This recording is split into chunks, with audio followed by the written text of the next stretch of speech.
je suis Émilie et je vais vous souhaiter en tout cas une très belle année 2021. Vous souhaitant beaucoup de joie, beaucoup de prospérité, d'abondance, d'amour, de paix, de sérénité. Et je vous souhaite aussi de vous adapter à tous les changements en fait qui s'en viennent sur la Terre, à toute cette transformation, cette transmutation pour pouvoir justement déployer l'être que vous êtes, trouver votre juste place et vous sentir en phase avec toute cette nouveauté qui advient, que vous puissiez être en paix avec tout ça. Alors aujourd'hui, je vais vous parler de la première nouvelle lune de l'année qui aura lieu le 13 janvier. Donc le soleil et la lune qui se retrouvent dans le signe du Capricorne, qui viennent nous signer le sceau d'un nouveau cycle qui commence pour un mois, pour une lune, et dans le signe du Capricorne, conjoint à Pluton, donc le soleil et la lune seront conjoints à Pluton. C'est nous dire que justement ça va être une lune qui va être sous le signe de la transformation, de la transmutation, d'une forme d'alchimie intérieure, où le soleil qui vient éclairer Pluton, c'est un petit peu venir éclairer nos ombres, unir notre ombre et notre lumière à l'intérieur de nous, c'est-à-dire faire le mariage entre nos parties cachées, aussi où il y a notre force, notre potentiel, et aussi notre capacité de lumière et de rayonnement dans le monde, et d'arriver à unir toutes ces facettes. Ça peut être aussi une période où on pourrait voir des choses, des éléments cachés, remonter à la surface, que ce soit par exemple, ça peut être pour certains des peurs, des angoisses, des émotions basses en fait qui auraient besoin de sortir et de s'exprimer, de se transformer pour justement laisser accueillir la nouvelle vibration. Ça pourrait aussi, parce que Pluton c'est une divinité en lien avec le pouvoir, hein, le monde du bas, ça pourrait être l'occasion aussi de voir en fait certains abus de pouvoir liés justement à notre sphère sociétale. En tout cas, voilà, cette nouvelle lune, donc je vous montre là, soleil-lune avec Pluton, donc on a vraiment une nouvelle lune assez corsée dans cette phase Capricorne, hein, qu'on a quand même énormément purifié dans l'année 2020 avec la conjonction de Jupiter et Saturne qui à l'époque était dans le Capricorne et conjointe avec Pluton, hein. On va dire que ça a été une année historique, hein, avec ce qui s'est passé avec le Covid, et au-delà de tout ça, tout ce que c'est venu changer dans notre société, dans notre façon de vivre. Et donc voilà, on a encore cette phase un peu Capricorne qui vient nous aider encore à transformer certaines structures ou certaines rigidités à l'intérieur de nous. Et cette nouvelle lune en Capricorne, donc ça peut être aussi un excellent moment pour poser des intentions, des souhaits, pour faire démarrer un projet professionnel, pour regarder justement quels sont nos buts et nos projets, hein, parce que c'est vrai que le Capricorne c'est comme un bouquetin, une chèvre qui vient gravir une montagne, hein, qui a le goût de l'ascension, qui a le goût de l'effort, de la persévérance, de l'endurance, pour parvenir à ses objectifs, à son ambition et à ses buts.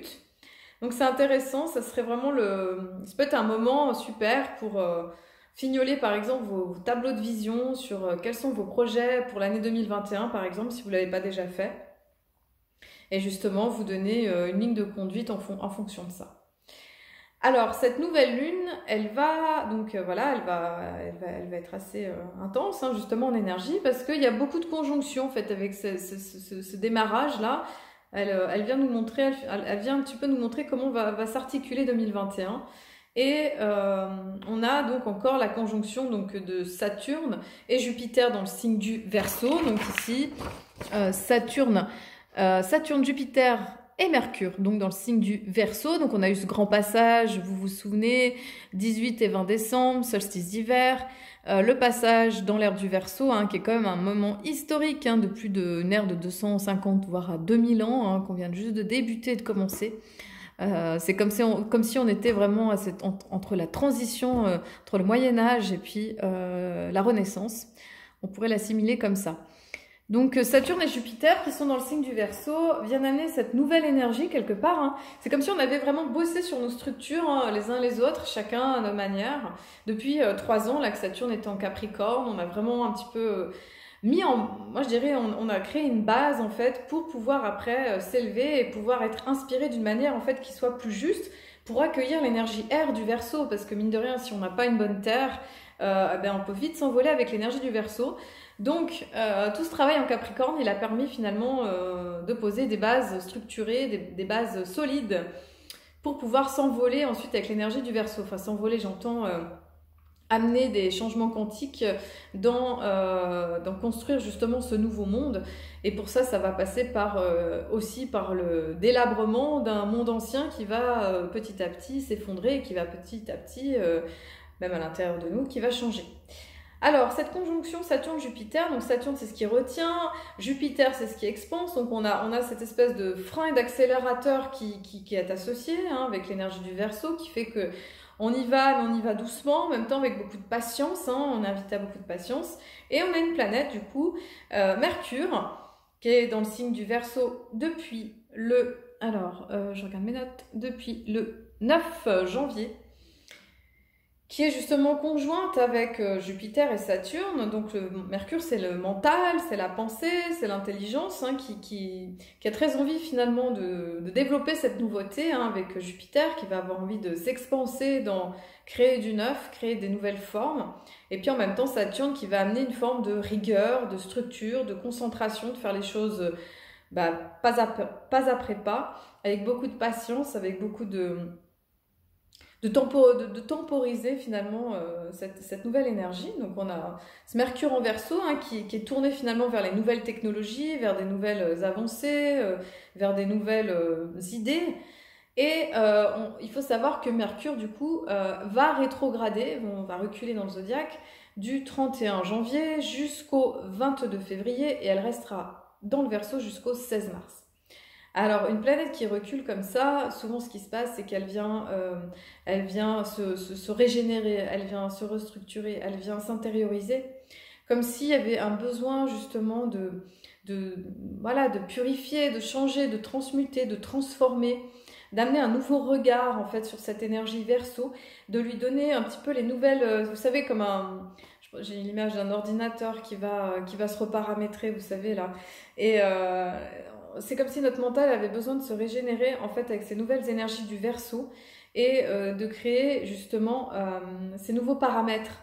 Et pour ça, ça va demander la réflexion. C'est pour ça que je pense qu'il y aura des croyances, des idées qui vont changer, qui vont se transformer et qui vont amener une forme de réflexion. Voilà, parce qu'il faut savoir qu'en ce moment, l'humanité est vraiment dans une question de choix, avec ces avancées technologiques, avec cette histoire de vaccin qui n'est quand même pas anodin, avec ce vaccin plutôt atypique, qui amène le transhumanisme, tout ça, toutes ces questions très Verseau finalement, très futuristes, très à la Matrix. C'est drôle de voir comment la science-fiction et notre, entre guillemets, je dis réalité, mais qui ressemble à la matrice comme dans le film, se mélangent et se confondent pour venir nous éclairer et venir aussi nous aider à faire un choix de ce que nous voulons vraiment, de ce que nous souhaitons expérimenter. Et pour ça, ça va demander de nous de régénérer ce mental, régénérer nos pensées, nos idées et les tourner vers un mental supérieur, effectivement. Ce qui se passe aussi, c'est que cette belle conjonction en Verseau fait un carré encore, on a encore ce carré qui perdure entre justement Saturne, Jupiter et Mars, donc ça c'était avant avec le Capricorne, quand c'était encore dans le Capricorne et quand Mars était dans le signe du Bélier. Et bien là, ça continue avec le Saturne, Jupiter en Verseau et Mars qui se trouve dans le signe du Taureau. Donc c'est intéressant de voir que ça perdure, donc cette sensation de vouloir, donc Mars... Ça y est, il est passé dans le signe du Taureau. Voilà, c'est une autre façon d'avancer qu'en Bélier. Je vais y venir après, mais en tout cas, il continue à faire ce carré, cette espèce de tension, de dissonance, de frein avec Saturne, cette sensation de ne pas pouvoir avancer comme il le souhaite. Puis du coup, ça peut créer de la frustration pour certaines personnes, ça peut créer peut-être un sentiment de dépression, sentiment d'être bloqué. Alors oui, avec toutes nos réalités en lien avec encore le Covid qui dure et qui s'éternise dans le temps, cette sensation d'usure que ça peut amener, effectivement. On peut avoir la sensation que les choses sont usées et puis pour certains métiers qui ne peuvent toujours pas, par exemple, travailler, avoir une sensation vraiment bloquante de ne pas pouvoir avancer. Voilà, je pense aux restaurateurs, au milieu culturel, aux salles de spectacle, enfin tout ça, tous ces métiers qui sont très impactés finalement par cette crise. Et donc cette sensation de frein, de blocage, de situation de mise à l'arrêt. Et donc Mars fait aussi ce carré avec Jupiter, donc ce qui peut créer de l'amplification de l'exagération émotionnelle, avec une sensation que les choses, c'est pesant, quoi. Et Mars aussi, voilà ce qu'elle se fait, elle se fait une belle conjonction avec Uranus. Donc c'est pas anodin, Mars et Uranus, c'est vraiment l'action, et Uranus c'est vraiment la foudre, hein, les changements soudains, l'innovation, tout ça. Et c'est vrai qu'Uranus en taureau, là, qui est rentré dans le taureau déjà en 2018, qui est rentré, qui est ressorti, nous invite à faire un changement par rapport à notre notion d'incarnation sur la Terre, nous invite à repenser l'écologie, parce que c'est sûr que là, il y a vraiment des choses plus qu'à repenser, là, c'est même agir vite, parce que la Terre, la Terre a besoin, et puis bah, voilà, il y a vraiment des remises en question à faire sur nos modes de vie, sur les façons de fonctionner, et Uranus en taureau, en tout cas, interroge à ça, à amener vraiment des changements concrets et durables dans la matière. Et du coup, ces énergies taureaux, hein, c'est un signe fixe, hein, le taureau, il a plutôt un regard sur ce qui est traditionnel, comme par exemple l'agriculture, préserver ses acquis, tout ça. Enfin, voilà, il va y avoir un besoin de nourrir, en fait, cette terre, de prendre soin de la terre. Et Mars et Uranus, ça pourrait donner justement, Uranus, c'est vraiment un côté un peu révolutionnaire, un côté rebelle, des envies de changement soudaines et rapides, d'amener justement des coups de changement parce que ça convient pas, parce qu'on a envie de faire les choses autrement. Et c'est vrai que du coup, ces énergies taureaux, donc plus en lien avec la conservation par rapport à la Terre, d'avoir des mesures écologiques, elle va se retrouver en carré avec les énergies du Verseau, donc signe fixe aussi, hein, donc le Verseau, donc en plus son maître c'est Uranus, hein, qui invite justement à des vrais changements concrets pour la mère Terre, hein. Et en Verseau, bah, c'est tout ce qui est en lien avec le côté futuriste, hein, le côté hyper technologique, tout ce qui est en lien avec les ordinateurs, la 5G, enfin tous ces trucs hyper avancés au niveau technique, technologique, avec les côtés ombres, parce que forcément on est en train de revisiter aussi les ombres du Verseau. On va pas se tricher, hein, de tout ce qui est en lien avec l'époque de l'Atlantide, hein, pour ceux qui y croient, de tout ce qu'on a avancé au niveau de, à la fois une avancée technologique extrêmement poussée, et aussi la notion d'éthique, de préservation du vivant, des préservations des libertés. Donc on est vraiment dans un moment, moi je dirais vraiment ce qu'on est en train de vivre là, c'est on nous resserre sur le plateau, je pense une situation ancienne, en lien avec le fait de prendre soin des lois de la vie, prendre soin de la terre et du vivant, et dans tous ces aspects, de tout ce que ça représente, la mère terre, le féminin sacré, voilà, préserver le vivant. Et puis le Verseau, dans ses poussées technologiques et d'avancées qui veulent aussi aider pour le progrès, mais où des fois il pourrait y avoir justement une ambivalence par rapport à une forme d'éthique humaine, une éthique par rapport en fait à voilà, cette notion d'humanité, et l'enjeu il va être là. On est vraiment, ça va être la toile de fond de tout 2021.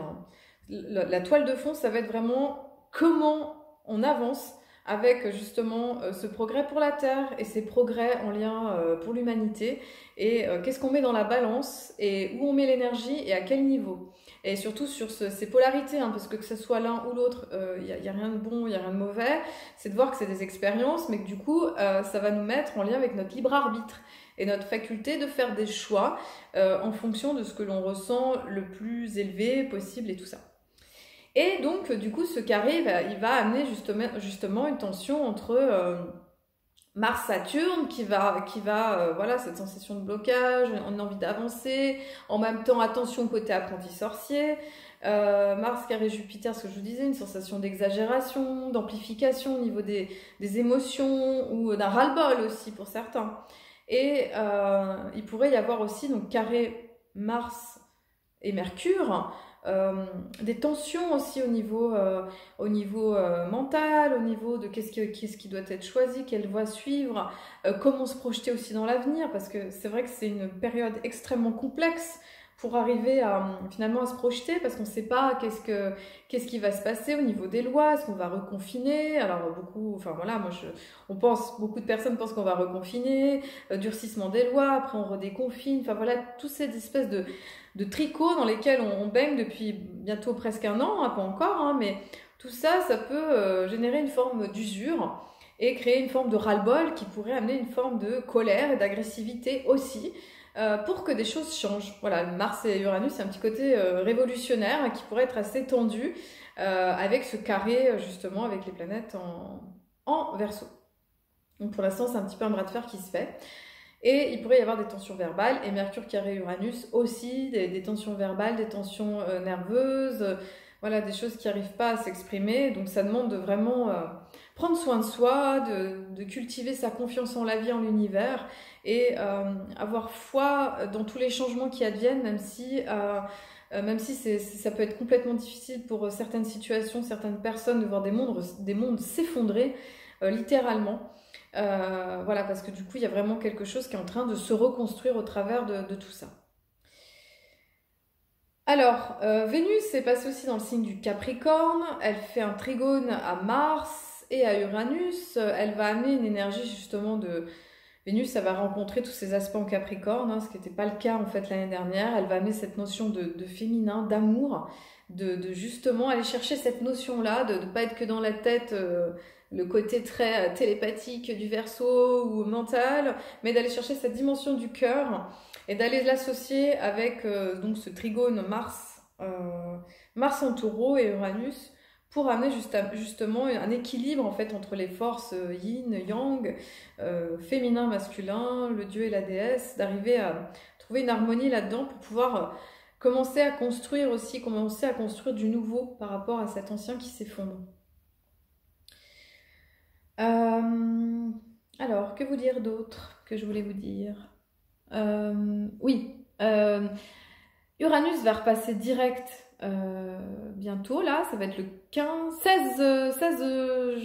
janvier, pardon. Elle repasse direct, et du coup ça va amener... C'est vrai que ça peut conduire à un changement de situation quand même, où les choses elles vont vouloir avancer en matière directe, hein. Puis Uranus, vous savez, c'est l'évolution, c'est la révolution. C'est l'énergie électrique qui amène justement, on n'a aucune maîtrise dessus, hein, notre volonté elle peut rien du tout, c'est l'énergie christique aussi qui nous dépasse et qui va faire que la Terre, la mère Terre, en fait, elle va continuer son évolution, son ascension, quoi qu'il se passe. Et ça pourrait faire bouger des choses sur le plan déjà terrestre, hein, purement terrestre, hein, je vous avais dit peut-être des séismes, au niveau volcanique, au niveau du climat, ça peut jouer sur ce genre de paramètres, voilà. Voilà, bah écoutez, je pense que je vous ai tout dit à propos de cette nouvelle lune, hein, qui implique une énergie de changement. Dans le calendrier Maya, donc on est dans la lune numéro 7, celle qui est au milieu du Tzolk'in. On est dans la lune résonante du singe. C'est celle qui nous invite à rester inspirés, à canaliser en fait les messages du divin ou de notre être de lumière, tout ça. Et l'animal totem, c'est le singe qui très en lien, qui s'adapte, qui est curieux, ouvert, connecté justement avec la magie divine. Et ça va nous demander justement de raisonner, de se syntoniser, c'est-à-dire se mettre en harmonie avec notre univers, avec les gens qui nous entourent, pour faire monter finalement l'énergie et la vibration autour de nous, pour apprendre. Et actuellement, depuis le 10 janvier, nous sommes dans l'onde de la main bleue.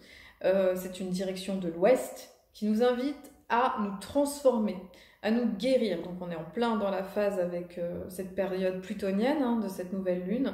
Guérir, transformer, aller chercher nos dons, nos compétences, nos talents en fait qu'on sait faire finalement avec nos mains, avec nos doigts, avec nos outils intérieurs. Ça c'est du 10 janvier au 22 janvier, ça va être un encouragement à se transformer, à mieux se connaître, à aller en profondeur quelque part, et de parachever son chemin de guérison. L'onde enchantée du soleil aura lieu, elle, du 23 janvier au 4 février. Donc après ce moment de guérison, ce moment de traverser finalement des ombres, hein, d'aller se purifier, se transformer, accéder à nos nouveaux codes vibratoires, parce que mine de rien, c'est ce qui est en train de se produire. On a le soleil qui est ce magnifique signe de cet apogée de la lumière qui va nous encourager à aller dans cette ascension finale, dans cet amour inconditionnel, dans ce rayonnement de notre lumière divine, pour pouvoir la vivre, pour pouvoir la déployer, pour sentir notre harmonie au niveau de notre cœur, au niveau de notre être véritable, et de se déployer à cet endroit. Donc le soleil va nous encourager justement à briller après cette période de transformation et de transmutation. Je vous souhaite une très belle nouvelle lune. Je vous encourage à prendre soin de vous avec beaucoup de douceur, avec beaucoup d'amour, beaucoup de soutien dans cette période qu'on traverse tous. Là, on est tous dans le même bateau, l'humanité, avec cet ancien qui est en train de, bah voilà, qui s'effondre petit à petit. Parce que, bah voilà, on est en train de construire de nouveau, mais pour ça, il faut que, voilà, qu'on détruise les vieilles fondations qui n'ont plus lieu d'être. Et ça peut être un gros changement. Je vous souhaite une belle nouvelle lune, prenez soin de vous, posez des belles intentions et je vous retrouve le 22 janvier à la boutique Unalome à La Roche-sur-Foron pour une conférence sur les énergies justement de 2021 pour vous parler un peu plus en détail des énergies en fait qui sont là actuellement. Je vous remercie de me suivre et je vous dis à très bientôt. Merci à vous.